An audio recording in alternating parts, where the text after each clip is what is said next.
Миша, нам расскажи. Значит, это член нашего управления, председатель общества пчеловодов Сарапульского района, уже опытный продавец. Здравствуйте. Здравствуйте, уважаемые пчеловоды. Ну, давай, минут 15. Ну, сколько хочешь. Ага. Сразу бы вот хотелось бы сказать по поводу того, что проблема вот в этом году мало очень меда. Вот. Люди очень многие расстраиваются там, и так далее, все это понятно. Но сами давайте подумаем, что бы было, если бы этот был год такой медовый. Это к разговору о том, что все, что он делает, все к лучшему. Вот сами вот размышляйте и подумайте. До какой цены дошла банка меда в том году? Вот сколько она продавалась? 1000 рублей. Я знаю 900 рублей, знаю в районах по 800. Да, вот видите, что бы было бы в этом году? Почем бы мы стояли бы продавали? По 500 рублей бы банку продавали? Было бы и такое. Так что, я думаю, год был хороший. Да. Вот. Это должно было случиться. Это на самом деле я поддерживаю слова, это я так думал. Вот, это конечно, это такой период, он есть и он бывает, что каждые 4-5 лет, последний год такой был 2009, если я, насколько не ошибаюсь, тоже был, да, не медовый год. Также мы стояли на центральной площади, продавали мед по 1500, по 1800, знаю люди. Точно такая же была цена, как в этом году. Потом пошел такой же, то есть спад цены. То есть все, что мы делаем, все к лучшему. Вот, так что не надо расстраиваться, следующий год будет медовый, и начнем уже, думаю, с хорошей, так сказать, целиком вас поддерживаю. Ну, согласен с вами. Вот, потому что, вот, по поводу фальсификации меда, надо понимать, для чего вообще мы занимаемся пчелами. Это для кого-то это просто хобби. Немного семей, отдых душой, пасека, природа. Ну, небольшой доходик там, чуть-чуть. Ну да. Так. А для кого-то это работа. Это работа, он, то есть этим зарабатывает, на это живет, он постоянно в этом крутится, это из дня в день, из года в год. И вот тут, вот, конечно, вот такая вот проблема, это такой вот мед, это ярмарки, вот всем известный Ледовый такой сейчас дворец стал очень Центром. Да, центром, там Торговли. каждый месяц, через полтора, там идет ярмарка. Вот. Мед там, ну, фальсификация. Ну, какая фальсификация? Это медовые продукты, то есть это фирма-производитель русский мед, закуп у него дешевый, продажи у него уже выставляют дорогие, мед этот, конечно, отличается от какого-то естественного, мелкоцеллообразный, то есть крупки там совсем не чувствуются. Но это просто бизнес. Вот. С этим надо бороться. А как бороться? Вот Бурдов на площади выступает, хорошее нам, то есть пожелание. Да, вот. А в итоге получается, что вот я про Сарапул расскажу. Вот буквально вот в этом году, сколько раз я разговаривал с начальником нашей Сарапульской службы, сколько раз этот вопрос мы обсуждали. И к нам тоже в Сарапул это постоянно сейчас началось. В этом году аж до того дошло, что я сам с милицией за ними ездил, за этими людьми, за этими вот торгашами, которые приезжали. Потому что приезжаю, ну это же все элементарно делается. Приезжаешь на ярмарку, вот к нам приехали, я приехал на ярмарку, я говорю, вот покажите, пожалуйста, документы, ну хотя бы элементарные. Форма номер 2, ветпаспорт. Ну что за место вообще, что за место? А кто вы такой?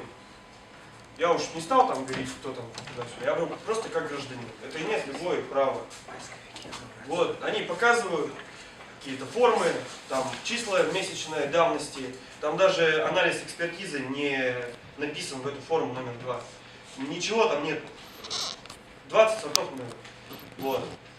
Все понятно. Тут уже это все о чем говорить. То есть это ветслужба обратился, то есть мы проверяли, у них все хорошо. Вот. И, ну, все равно, значит, поступил, вот, одних выгнали, то есть вообще кардинально запретили, приехали, все-таки их выгнали, и они уехали. Приехали другие, то же самое, вся та же самая история. Их с одного места выгнали, они переехали в другое у нас место. Давай там торговать. Опять ветслужба, опять все по новой, в итоге получилось, что аж милицию вызывали. Вот. Вот с милицией все-таки не уехали. Вот, ну это в Сарапуле. А вот недавно была у нас в Сарапуле ярмарка, Покровская ярмарка она называется. Она сейчас ежегодная у нас проходит. Я вот звал тоже людей, кто торговал на ярмарках. Вот Олег Чурков там участвовал. Опять приехали эти люди. Тут уже они как-то сразу приехали служба, сразу тоже всех повыгоняли. Ладно, хоть так, в Сарапуле, но это только в Сарапуле. Перекупщики, да, это перекупщики. Ну, это просто, это же все элементарно делается. Вот человек, например, вы или я нанимаем продавцов, закупаем этот мед, он дешевый, закуп у него от 60 рублей, любой это может купить это все, то есть от 60 там, и до бесконечности. Ну, в итоге-то получается вот тот же самый подсолнух. Это как бы не фальсификация, это не мед, это уже идет подделка по ботаническому признаку. Так вот это назовем. Это мед. Ну, это самый дешевый мед, технический мед. Его берут на производство, а людям, ну, конечно, преподносят его как, например, вот хороший башкирский мед. Ну, Допустим. добавлять ароматизатор. Ну, можно, конечно. Это же все вон, в гараже можно палкой размешать, вот тебе и мед получился. Вот. Но за этим надо следить. Вот. Может человек, например, который ездит по ярмаркам, у него может быть 10 сортов меда, может быть 20, но это будет мед. Можно идти по легкому пути. У тебя будет тоже 10-20 сортов меда, но это уже будет не мед. Тут все, конечно, ну, что, деньги, работа, бизнес. Ну, за этим надо следить. За это надо, как-то, я не знаю, уже разговаривали на этот счет, обращаться в какой-то вот бурдову или куда. Ну, я думаю... Ну, людям нравятся эти крема. Нравится. Нравится, понимаете? Крем тоже Да, рознь. он Вот, пахнет женьшеневый мед. знаете, пахнет еще чем-то. да, что, ну, по этому поводу тоже могу сказать, что есть вот, например, можно делать этот крем-мед, например, он может быть сделан из натурального меда, а может он сделан быть, вот, был сюжет по удмуртскому телевидению по ГВГТРК, кто-то, может быть, видел его, там разложили, то есть взяли образцы меда с ярмарки и разложили его, то есть из чего он состоит. То есть 30% там 40 меда, как раз этого подсолнуха, остальное загустители и красители, вплоть даже до мела. Просто обычный мел. А мел-то для чего? Вот. Что Загуститель.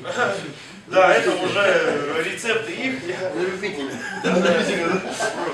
Вот проходя по социальным, да, вот явки была, у меня просто вот возникает, вот откуда берутся сорта медов, чуть не светлого руки. Как это? Из чего? Откуда берутся? Ну, понятно. Все цвета радуги. Не, ну это, так вот это есть. Это вот оно и есть, да. Любой человек может зайти, да, посмотреть. Все же это просто. Да, ну и это, конечно, что лукавить, это еще пошло из-за чего? Все-таки из-за того, что люди. Все это делается для людей. Чтобы им было интересно, чтобы им было, о, вот это вот женьшеневый там и так далее. Я бываю по ярмаркам, даже езжу, ко мне бывают, подходят там, чуть ли не с орехов там спрашивают, мед там, ну то есть, ну всякого, уж, я не знаю, уж до смешного, до маразма. Людей можно ко всему приучить. Да, Дети да. пьют буратино. Никто не хочет пить просто воду, прекрасную, чистую. Так и тут. Называют женьшенью мед, да? Вот это какие должны быть плантации женьшени, да? Ну да. Да нет, это ароматизатор. Из пузырька. Мы это все понимаем. Я в таких случаях, когда ко мне подходят люди и спрашивают такие вот меда, я им говорю, вы вроде человек взрослый, до 100 лет дожили, в сказки верите. Вот, ну, что это? Это надо людей просвещать, как-то, я не знаю.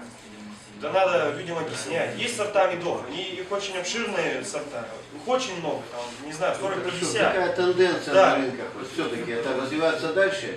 И натуральный мед. Вот, удмуртский пошло уже это все, смешивать конечно, надо. с больших городов, это все ушло с Москвы, пошло дальше по столицам регионов, все разрастается. Дошло до Ижевска, Сарапул, дальше, возможно, пойдет, возможно, нет. Почему говорю, что нет? Сейчас идет обратная тенденция. То есть, стоишь, например, в Москве на ярмарке, торгуешь этим медом, люди идут, сразу говорят, мне мазню не надо, дайте мне нормальный мед. Вот, дайте мне нормальный мед. Уже на ярмарках на таких идешь, и вот действительно, как покупатель, 70-80% это все русский мед. Русский, там, российский, все компания-производитель. Я сам был на этой фабрике. Да, я сам видел своими глазами, как это все делается. Все это, знаете, то есть в Подмосковье небольшой там дом стоит, там человек, наверное, 7-8 людей, не русских причем. Ну там такая вот фирма была. Все, заходишь, там выбираешь, какой хочешь. Хочешь зеленый, хочешь бордовый, хочешь, там он у тебя вообще переливаться будет, как хамелеон. Да, то есть все это просто. Все это дешево доступно. Но, что радует, люди идут и пробуют, хотят натуральный мед. Хотят, если он севший, чтобы была крупочка, кристалл, чтобы аромат, чтобы, ну, действительно натуральный мед. То есть, видимо, уже уходит это все. До нас это только дошло, а оттуда уже все это уходит. И по цене меда. Вот этот вот мед, который, то есть, легко доступный, купить его как продавцу, например, ну сколько? Это у нас тут в Ижевске можно, тут я знаю цены 500, 600, 800, там 1000, 1500 видел, меда стоит. Там это мед уже дешевый. Сейчас говорится, покупать килограмм, второй подарок. Да, ну, да, вот, что это. Конечно. А там, например, этот мед стоит, например, липа настоящая, вот наша, удмуртская. Да, хороший мед вывозят. Стоимость его, то есть там, ну, можно и за 700, и за 800 за килограмм продать.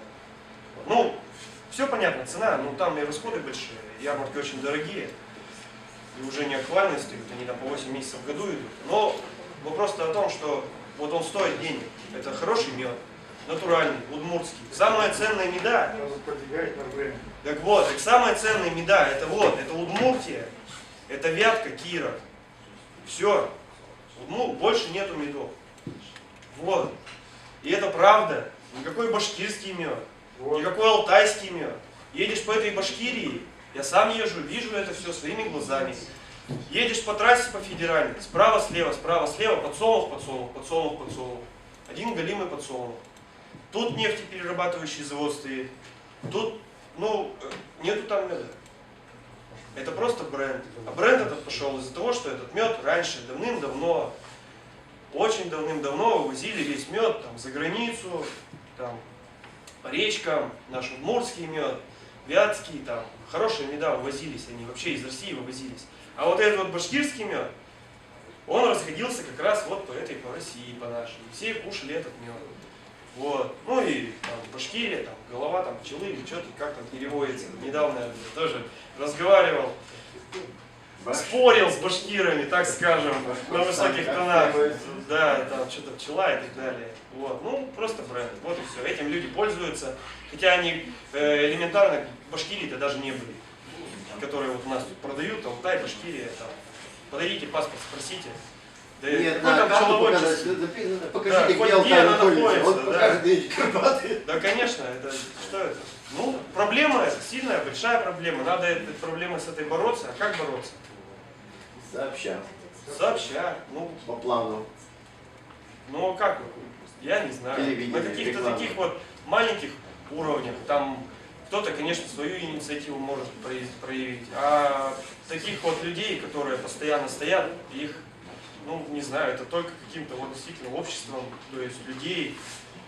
Ну, не идти же нам собраться и не идти в палатки закрывать. Надо журналиста иметь вот здесь, он чтобы постоянно с нами был. Да, и вот такого журналиста. еще хочу что сказать. Он вел на телевидении вот эту тему. Вот. Ну, у нас в Сарапуле, вот надо, чтобы он из наших... вот, в этом году в Сарапуле у нас такое вот нововведение, оно может быть и нововведение, может быть это и раньше было, но начали такое вот применять. Я начал собираться на ярмарку меда, как раз вот на Сарапульскую, и мне служба-то говорит, вот, форму номер 2 я выписываю, она мне такая говорит, вот ее проверять, вот, а сколько у вас сортов меда? Я говорю, ну там, я не знаю, ну, всем известны сорта, там, греча, грубо говоря, просто обмененная, у нас в Мокиеве нет, липа наша, там, не знаю, цветочный, вот. Они мне говорят, вот на каждый сорт меда выпишите форму номер 2. На каждый сорт меда. К вам придут и будут проверять каждый сорт меда, чтобы была форма номер 2. Не как сейчас делается у нас.